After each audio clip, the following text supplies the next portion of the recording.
जो मैं कहना चाह रहा हूँ कि एमपीपीएससी जो निकाल सकता है उनमें से अधिकांश लोग सही मेहनत करके यूपीएससी भी निकाल सकते हैं, और अंतर बहुत ज्यादा है। अंतर इतना ज्यादा है, आपको शायद दुख होगा मैं जो कुछ कड़वे सच आपको बताने वाला हूँ। आप एमपी में कितना भी गोली बारूद अपना इस्तेमाल कर लेंगे तो एसडीएम ही बन सकते हैं, उससे ऊपर कुछ नहीं बन सकते।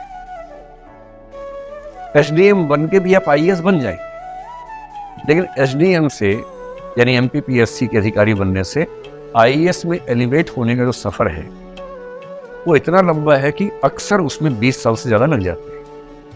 लगभग हर स्टेट में यही हाल है।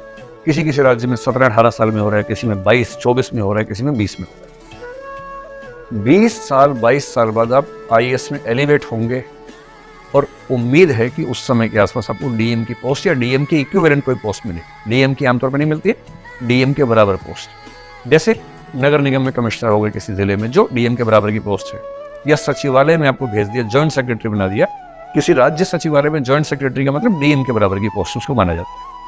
ऐसे कोई ना कोई पोस्ट मिल जाती है।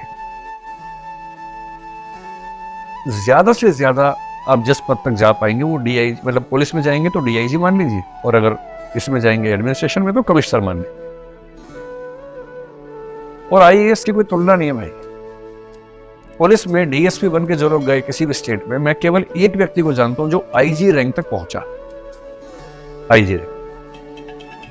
और जो आईपीएस में जाता है वो आईजी बनता है 17वें साल में, और 17 साल के बाद उसके पास 13 साल बचे हुए कम से कम, या 17 साल बचे हुए अगर 34 साल की सर्विस।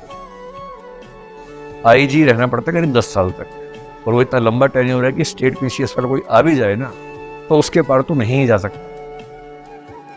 उसके ऊपर के सारे बड़े रैंक, एडीजी, डीजी, डीजीपी, या वो सारी फोर्सेस, सीआईएसएफ, सीआरपीएफ या एनआईए, सीबीआई, आईबी, इन सबके डायरेक्टर्स, हेड, ये सारे आईपीएस जो डायरेक्ट आईपीएस बने थे।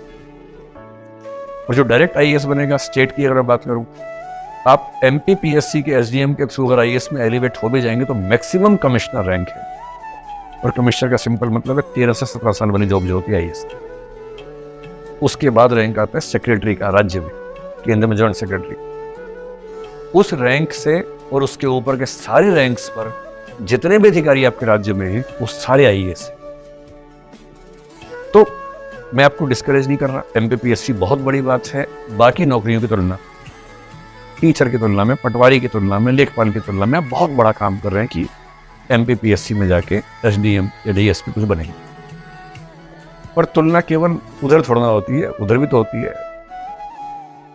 और जिस दिन आप एसडीएम बन के जाएंगे और आपका डीएम अगर 4 साल पुराना आईएएस आ गया और हड़का दिया उसने, और आपको उससे बात करके लग रहा है कि आप भी कम योग्य तो नहीं है, आपकी भी समझदारी उतनी ही है, आप भी ऐसा कर सकते थे, फिर लगता है कि कोशिश करनी होती।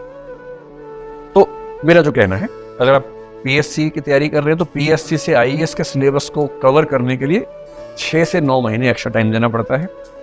आईएएस की तैयारी कर रहे हैं तो भी पीएससी लेके चलना है। वो क्या बोलेंगे, बैकअप ऑप्शन बोलेंगे, वो मेरा बैकअप ऑप्शन उसको बोलेंगे। आईएएस की तैयारी करने के बाद एमपीपीएससी की तैयारी के लिए 2 महीने 3 महीने मोर देन सफिशिएंट। एमपीपीएससी की तैयारी के बाद आईएएस की तैयारी करने के लिए 6 से 9 महीने आपको चाहिए।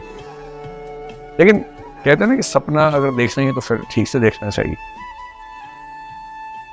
मतलब खौफ के हमारे क्या सपना देखना, अगर एक रास्ते पर बढ़े हैं तो फिर ठीक है, इसको देखेंगे, उसको जीतेंगे। इसके साथ ही आखिरी सवाल है कंसिस्टेंसी आपकी।